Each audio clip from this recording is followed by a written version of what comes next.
नमस्कार दोस्तों, मैं डीके तिवारी आपका वेलकम करता हूं अपने यूट्यूब चैनल पे। पहलगाम में जो अटैक हुआ था 22 अप्रैल को, 22 अप्रैल को जो हुआ था, हम उसकी बात कर रहे हैं और थोड़ा-सा उसका एक तरह से हम एनालिसिस करेंगे। सही बात है कि पाकिस्तान ने ही किया था, इसमें भी कोई दो राय नहीं है। पाकिस्तान का काम ही यही है और खास तौर से तब कि जब वहां पे लोगों से उनका धर्म पूछा गया और फिर उनको मारा गया। ये बात भी सही थी और ये भी था कि ये कहा गया कि जाओ मोदी को बता देना। ऑपरेशन सिंदूर भी इस पर चला, सीज फायर भी हो चुका है।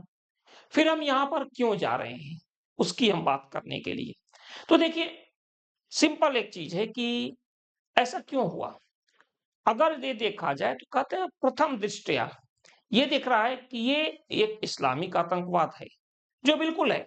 इस्लामिक चरमपंथी ये काम कर रहे हैं। उन्होंने धर्म पूछकर मारा और इससे ज्यादा प्रूफ की जरूरत नहीं है। दूसरी तरफ जो कश्मीर के लोग हैं, उनका ये कहना है कि धर्म पूछकर इसलिए मारा गया है। देखो यार, इंडिया की बात अगर की जाए तो कश्मीर में, इंडिया में जाने वाले भाई हिंदू पॉपुलेशन यहाँ ज्यादा है, तो ऑब्वियसली हिंदू लोग ही ज्यादा जाएंगे। ये बात भी सही है। तो जब हिंदू लोग ज्यादा जाएंगे और धर्म पूछकर मारा जाएगा, तो ये भी कंफर्म है कि फिर लोग डरेंगे वहां जाने से। कहेंगे कि यार क्या फायदा यहाँ जाकर, और तमाम तरह की चीजें हो रही हैं और नहीं जाएंगे वो, तो वहां के टूरिज्म को नुकसान होगा। और सबसे बड़ा सोर्स एक तरह से कहा जाता है, मोर देन 90% सोर्स कश्मीर का टूरिज्म है।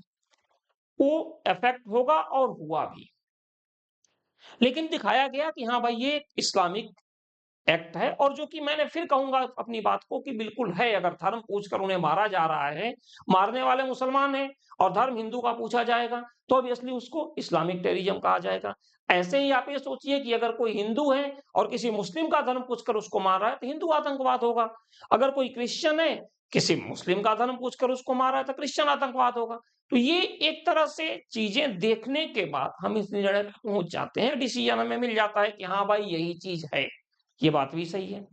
लेकिन प्रायोजित अगर कहा जाए तो ये पाकिस्तान ने किया। इससे इस बात पर और मुहर लगती है, क्योंकि पाकिस्तान अपने आप को इस्लामिक कंट्री कहता है और लश्कर ए तोयबा जैसे मोहम्मद, और काफी पुराना इतिहास है। अभी बहुत पुराना आप जाइए तो एक संस्था थी, शायद आप गूगल करके देखिएगा, हरकतुल अंसार। सबसे पहले इन्होंने डेनियल पर्ल नाम के एक जो रिपोर्टर थे उनकी हत्या की थी, डेनियल पर्ल का। चलिए वो तो पुरानी चीजें हैं, लेकिन संबंध रहा है। लेकिन एक बात और सही है, पाकिस्तान देखिए, हमने आपसे कहा थोड़ा सा आप जो कनेक्शन उसको जोड़िए, सही हो सकते हैं नहीं, कमेंट में आप हमें जरूर बताइए। अटैक हुआ किस पर? पहलगाम में हिंदुओं पर, धर्म पूछकर मारा गया। सबसे पहला नुकसान क्या हुआ? सबसे पहला नुकसान ये हुआ कि कश्मीर में मैक्सिमम लोगों ने अपने फ्लाइट टिकट कैंसिल कर दिए। जो फ्लाइट टिकट 20-25,000 के थे, वो फ्लाइट टिकट कितने में आ गए? 5,000 तक आ गए। अब उससे कम तो खैर नहीं हो सकते आज की डेट में, लेकिन वो मिनिमम अपने उस पर आ गए। बहुत सारे लोगों ने खाली कर दिया, कई लोगों का नुकसान भी हुआ। नुकसान कैसे हुआ? क्योंकि अब जाके टूरिज्म का एक तरह से सीजन चालू हो रहा था, और जब सीजन चालू होता है तो आदमी उसको इन्वेस्ट करता है। अब इन्वेस्ट करने के लिए बहुत सारे लोग ऐसे होते हैं जो कहीं से कर्ज उठा के इन्वेस्ट करते हैं कि चलो भाई वहां से आएगा तो हम कर्ज दे देंगे। अब वहां से आना बंद हो गया, सोचिए, वहां से आना बंद हो गया क्योंकि ये लगने लगा कि यार यहाँ पे आएंगे कल को, हम खुद नहीं जाएंगे। हम सोचेंगे कि हम भी कहीं पर बैठे हुए हैं, तुरंत चारों तरफ से गोलियां चलने लगी। यार संगीन के साए में कोई घूमने थोड़े जाएगा, सिंपल है, आप भी नहीं जाओगे। आदमी क्यों घूमने जाता है? अपने ब्रेन को, माइंड को रिलैक्स करने के लिए। अब वहां जाए ये भी डर लगा रहे कि आतंकवादी हमला हो जाएगा, तो यार ऐसे घूमने से अच्छा घर में बैठे। लेकिन जो लोग इस आस में पूरा अमाउंट लगा के बैठे हैं वहां पर, उनका नुकसान हुआ, उनकी रोजी रोटी गई। एक संदेश गया कि भाई कश्मीर में हिंदू एक बार फिर से, वर्डिंग समझिएगा, एक बार फिर से सुरक्षित नहीं है। 1989 1990 की घटना पता है, कश्मीरी पंडितों के साथ जो हुआ, काफी हद तक उसको देश भुला रहा था। हालांकि कश्मीरी पंडित इसको भले ना भुला पाए, जिसका आशियाना जाता है वो नहीं भुलाता है, लेकिन धीरे धीरे देश भी इसको भूल रहा था और ये लग रहा था कि शायद चलो एक दौर था वो खत्म हुआ, अब ऐसी चीजें नहीं होंगी। हालांकि इसके बाद से कश्मीर के लोगों ने कंडेम्ड किया इसको, रोड पे कैंडल भी लेकर निकले और प्रोटेस्ट भी किया कि नहीं ऐसा नहीं है, ऐसा नहीं होना चाहिए। अब ये तो हो गया, एक नुकसान यहां पे हुआ। अभी इससे रिलेटेड बड़ा नुकसान की बात करूंगा मैं, आगे आ रहा हूं। फिर दूसरा, पाकिस्तान पे जाइए। पाकिस्तान इसको प्रायोजित कर रहा था, पाकिस्तान से आतंकवादी आए भी थे। लोकल सपोर्ट के बिना पॉसिबल नहीं है, तो लोकल सपोर्ट एक दो लोग हर जगह ऐसे होते हैं, हर जगह ऐसे होते हैं, तो उनकी बात करना भी बेकार है। पाकिस्तान ने इसको प्रायोजित किया, हमने ऑपरेशन सिंदूर चलाए, जैसा कि मैंने आपसे कहा सारी चीजें हो गई। लेकिन आप थोड़ा सा ये देखिए, मैं अब दूसरी तरफ इसको लेकर जाना चाह रहा हूं, जो असली खेल है, थोड़ा सा जो समझ में आ रहा है समझने की कोशिश कीजिए आप। मैंने कहा ना, अगर मैं गलत हूं तो मुझे थोड़ा सा करेक्ट कीजिएगा। पाकिस्तान के साथ एक बहुत बड़ी प्रॉब्लम है। जब 1989 1979 टू 1989 यूएसएसआर यानी सोवियत संघ जब था, उस समय वो अफगानिस्तान पे कब्जा किया था। थोड़ा सा समझिएगा, थोड़ा सा विषयांतर नहीं हो रहा हूं मैं, थोड़ा सा उसको रिलेट कर रहा हूं। उसके लिए फिर जरूरत पड़ी इस्लामिक आतंकवाद की। जरूरत पड़ी क्यों मैं बोल रहा हूं? क्योंकि अमेरिका ने इसका इस्तेमाल किया, और अमेरिका ने पहली बार ये बताया कि आप धर्म का इस्तेमाल करके पर्दे के पीछे से कैसे आप अपना काम कर सकते हो।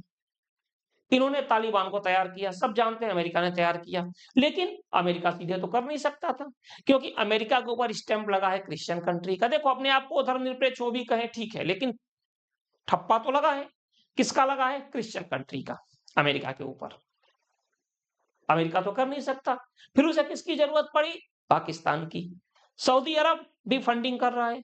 अब देखिएगा, अमेरिका के ऊपर ठप्पा लगा है क्रिश्चियन कंट्री का, लेकिन साथ में उसके है सऊदी अरब, जहां पे मुस्लिम लोगों का सबसे पवित्र स्थल मक्का है, साथ में वो दोनों। और अधिकांश ओसामा बिन लादेन से लेकर अल जवाहिरी से लेकर आप बोको हरम तक चले जाइए, आईएसआईएस या जितने भी तालिबान है, ये हिंदुओं को तो अपना दुश्मन मानते हैं, लेकिन दुश्मन नंबर वन उनका कौन सा है? क्रिश्चियन एंड ज्यूस, इजराइल जो है अपना, ठीक है ना, यहूदी जिसको हम कहते हैं, इजराइल के ये है। लेकिन इनको तैयार कौन कर रहा है? अमेरिका। पाकिस्तान से इन्होंने एक तरह से ओसामा बिन लादेन और तालिबान को तैयार किया और बाहर कर दिया किनको? यूएसएसआर यानी सोवियत संघ को।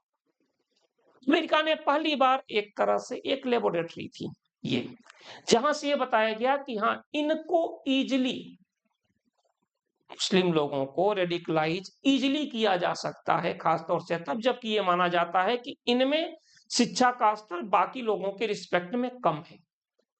अच्छा, बाकी लोगों के रिस्पेक्ट में इनमें शिक्षा का स्तर कम है। अब कई लोग ये भी कहते हैं कि Osama bin Laden, al Zawahiri, ये सब लोग तो काफी पढ़े लिखे थे। ये भी एक प्रॉब्लम है। अगर किसी समाज में शिक्षा का स्तर कम है और कुछ लोग अगर उसमें से शिक्षित निकल जाते हैं, तो अब उससे दो चीज होती है, या तो समाज का बहुत भला होता है या समाज का बहुत नुकसान होता है। समाज का भला तब होता है जब वो लोग सोचते हैं कि चलो भाई हम आगे लेकर चलेंगे, इनको पूरे समाज का उत्थान करेंगे, तो फिर उस समाज का भला होता है। लेकिन मुस्लिम समाज की एक त्रासदी ये भी है कि इसमें जितने भी लोग स्कॉलर हुए हैं, उन्होंने अपने जो आभा मंडल उनका होता है कि मुस्लिम लोग ही मानते हैं कि चलो भाई हमारे पढ़े लिखे लोग हैं, ये जो कहेंगे वो सही है, उन्होंने अपने निजी स्वार्थ का इस्तेमाल किया।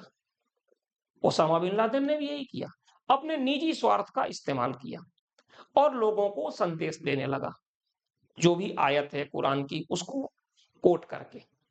और आपको पता है कि शब्दानाम अनेक अर्थ कहा जाता है, संस्कृत में एक शब्द के बहुत अर्थ होते हैं, उसी को गलत अर्थ में लेकर और एक तरह से जिहाद का नारा, जिहाद पर भी काफी कंट्रोवर्सी है। कुछ लोग कहते हैं इस्लाम को पूरे विश्व में फैलाना है, कुछ लोग कहते हैं कि जिहाद आपको अपने अंदर चालू करना है। क्या सही है, क्या गलत है, हम उस पर अभी नहीं जा रहे हैं, उस पर कभी और डिस्कस करेंगे। तो यहां से एक तरह से इस्लामिक आतंकवाद का नाम देकर, और अमेरिका ने जब उसके ऊपर अटैक हुआ तो बात की इसकी। लेकिन उसके पहले तो उन्होंने क्या किया, इस्लाम को रेडिकलाइज किया एक तरह से, और उन्होंने क्या किया, यूएसएसआर को वहां से हटाया। ये पहला एक्सपेरिमेंट था। फिर समय समय पर अपनी जरूरत के हिसाब से इनको खाद पानी मुहैया कराया गया, हथियार, पैसे, और इनका इस्तेमाल हुआ। अब इस्तेमाल में क्यों बोल रहा हूं, थोड़ा सा और आपको लेकर जाऊंगा मैं। जॉर्ज सोरोस का नाम आपने सुना होगा। जॉर्ज सोरोस जो है, अगर आप शेयर मार्केट में जाइए तो दो चीज आती है, एक बियर और एक बुल। बुल क्या होता है, बुल से पैसे लोग कमाते हैं जब शेयर मार्केट ऊपर जाता है, जब बहुत सारी चीजें अच्छी होने लगती हैं, कोई प्रोजेक्ट बनने लगता है, चीजें अच्छी चलने लगती हैं, तो बुल्स होता है। उसमें पैसे शेयर मार्केट में ऊपर जाता है और लोग बनाने लगते हैं। जॉर्ज सोरोस बियर्स वाले, कि जब शेयर मार्केट नीचे गिरता है तब वो पैसे बनाते हैं। और यहीं से आप ध्यान दीजिएगा, अमेरिका भी इस्तेमाल करता है अपने पैसे बनाने का, जॉर्ज सोरोस के माध्यम से, और जिसको कहा जाता है कि सीआईए भी इसका सपोर्ट करती है। तो मोटा मोटी मुझे आपको यह समझाना था कि किस तरह पाकिस्तान का इस्तेमाल अमेरिका करता है। सऊदी अरब भी अपने फायदे के लिए करता है।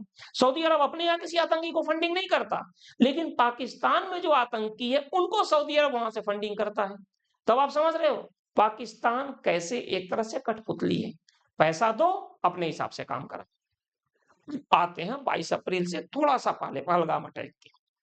ठीक है, ये तो मोटा मोटी मैंने समझा दिया कि कैसे प्रायोजित किया जाता है। 22 अप्रैल से थोड़ा सा पहले हम आते हैं।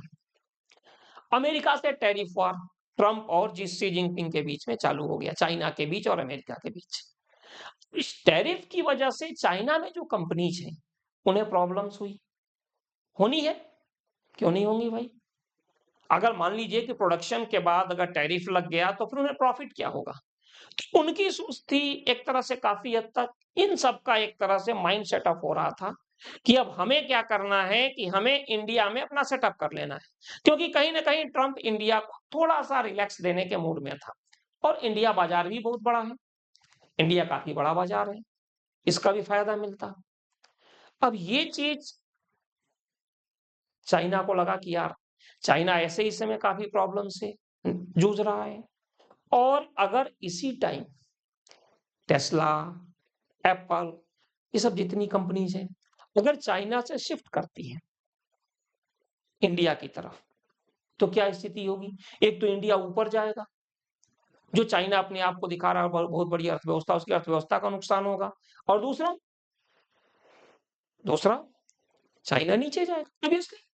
ये ऐसा नहीं था कि हम भी ऊपर जाए आप भी ऊपर जाओ, यहां तो बिल्कुल सिंपल था, एक चीज यहां से निकल के यहां आई तो आप नीचे जाओगे, दूसरा ऊपर जाएगा, ये चीज तो है।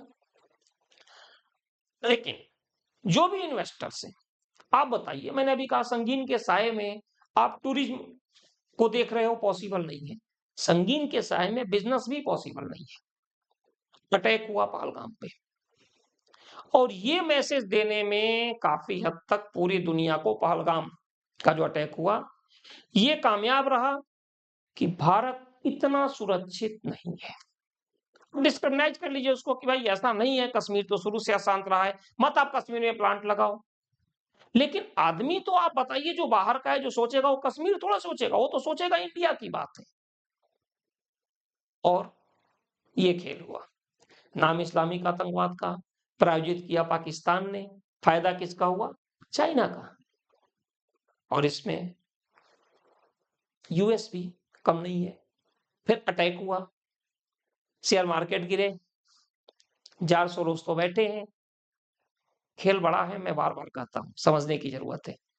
चैनल को सब्सक्राइब जरूर कीजिए अगर नहीं किया है तो, और कमेंट्स कीजिए। मिलते हैं अगली बार। Thank you.